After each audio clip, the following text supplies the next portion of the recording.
Hello students, पिछली class में continue करते हैं। आज चैप्टर कंट्रोलिंग चल रहा था। पिछली बार आपने प्लानिंग कंट्रोलिंग में पढ़ा। कंट्रोलिंग का जो प्रोसेस है इस क्लास के अंदर आज उसको पूरा करते हैं कि कंट्रोलिंग के प्रोसेस में क्या क्या स्टेप्स हैं।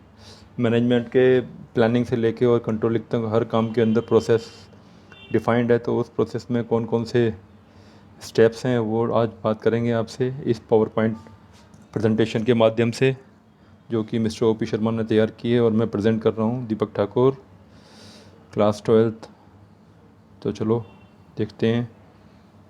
तो इसके स्टेप्स जो हैं, पहले तो स्टेप्स हैं इसके establish standards of performance, goals और targets against which performance is evaluated.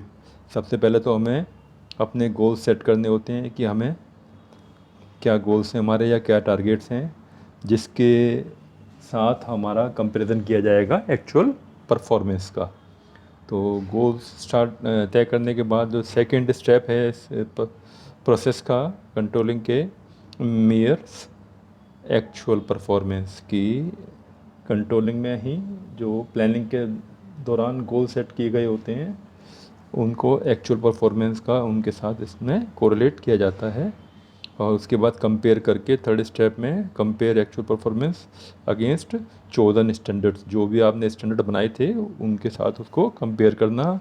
और फोर्थ स्टेप में है इवेल्युएट रिजल्ट्स का इवेल्यूशन करना and take corrective actions when the standards is not being achieved. ये पांचवा भी होता है कई जगह प्रोसेस में, बाकी इसमें चौथे में दोनों को कवर कर दिया है। तो इवेल्युएट रिजल्ट का मतलब हमने रिजल्ट्स को देखना।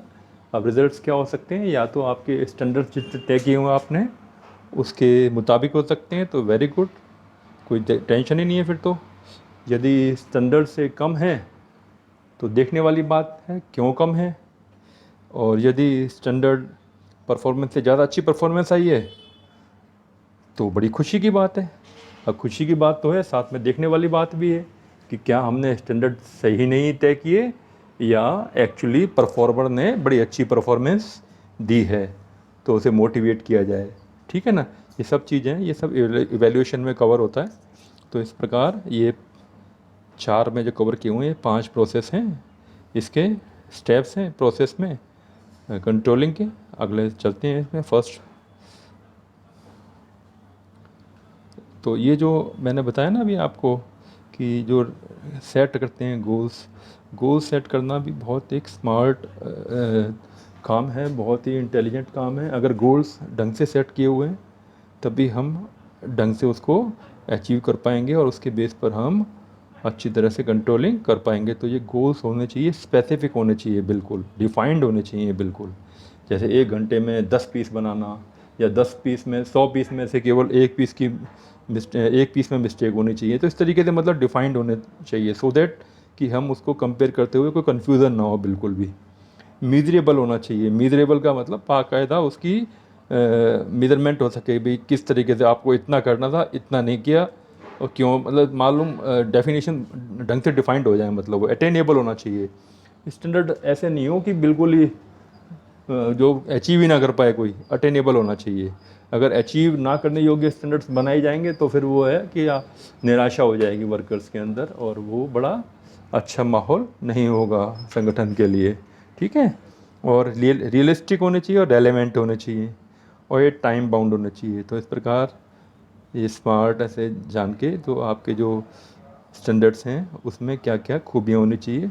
तो control process, the process of measuring actual performance, comparing it against a standard and taking managerial action to correct deviation or inadequate standards, ये कंट्रोल प्रोसेस में आ जाता है, शामिल हो जाता है। तो इस प्रकार से आगे चलते हैं। इसका स्टेप 2 क्या है, मेजरिंग एक्चुअल परफॉर्मेंस। जब हमने गोल्स तय कर दिए और गोल्स तरीके से बिल्कुल स्मार्टली तय कर दिए हमने गोल्स, उसके बाद एक्चुअल परफॉर्मेंस मेज़र की जाती है उस गोल को ध्यान में रखते हुए।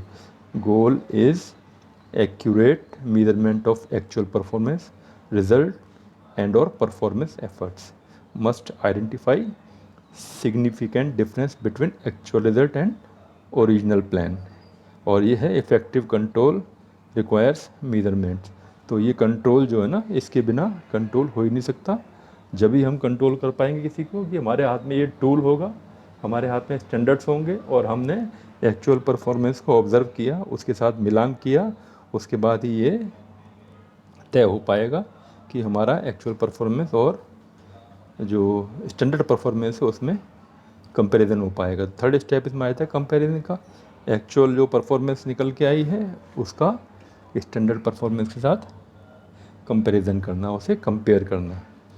Finding out the extent of deviation, कि किस एक्सटेंट तक डेविएशन है। माइनर डेविएशन जो है वो भी हम पहले तय कर लेते हैं कि भाई हमें कितना डेविएशन चलेगा, कि भाई ये तो बड़ा माइनर डेविएशन, चलो लुक आउट करने वाली बात है। ये तो मेजर डेविएशन है तो देखने वाली बात है। Identify the causes of such deviation, कि ये डेविएशन हुआ क्यों है। ज़रूरी नहीं है कि इसमें कोई परफॉर्मेंस की कमी हो, क्या पता मशीन की परफॉर्मेंस की कमी हो या कुछ वातावरण में कुछ ऐसी बात हो जो कि हमें गलत माहौल है, वो फैक्ट्री के अंदर अस्त व्यस्त पड़ा है सारे टूल्स वगैरह, या लाइट की बड़ी प्रॉब्लम है या कुछ भी हो सकता है इसके अंदर। तो हमें कॉजेज़ को आइडेंटिफाई करना मस्ट है। तो ये कंट्रोलिंग हो रही है ना, देखो आप, कंट्रोलिंग करने के लिए ये सब चीज़ें हैं। अब स्टैंडर्ड ना होते और हमारे पास, तो हम एक्चुअल परफॉर्मेंस को कैसे कंपेयर करते, और कंपेयर नहीं करते तो हमें डेविएशन कैसे मालूम पड़ता, और डेविएशन नहीं मालूम पड़ता तो हमें उसका रीज़न कैसे मालूम पड़ता। तो ये सारे जो है टूल हैं स्टेप बाय स्टेप, जो कि हमें कंट्रोलिंग को ईजी बनाते हैं और मैनेजमेंट को इफ़ेक्टिव और एफिशिएंट बनाते हैं। अब क्या जी, इसके अंदर accurate standards and accurate measurement of actual performance are very important for clear revelation of variation.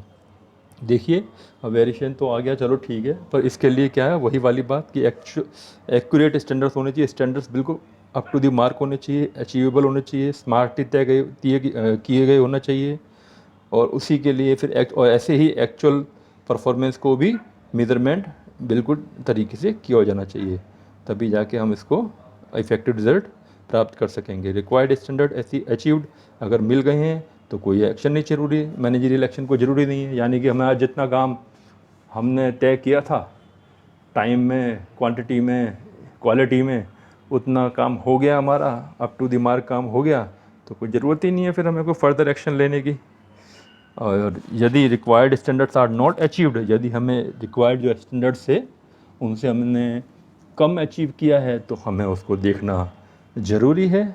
Extent of variation देखना पड़ेगा इसके अंदर।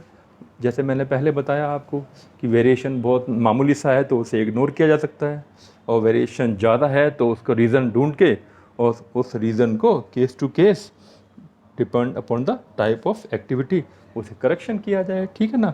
साथ में इसमें एक और बात जोड़ देते हैं कि अगर बारी बारी आप देख रहे हो कंट्रोलिंग के ऑब्जर्वेशन के दौरान कि स्टैंडर्ड जो थे उससे ज़्यादा काम हो रहा है, हर बंदा ही ज़्यादा काम कर रहा है, तो इसका मतलब क्या है आपका, इसका मतलब है आपके स्टैंडर्ड जो है वो ठीक तय नहीं किए गए, वो अप टू द मार्क नहीं है स्मार्टली, यानी कि आपने स्टैंडर्ड को ही ठीक करना है। तो ये सब कंट्रोलिंग में जो है ना बहुत सारी चीज़ें सामने निकल के आई हैं, मैंने बताया ना आपको।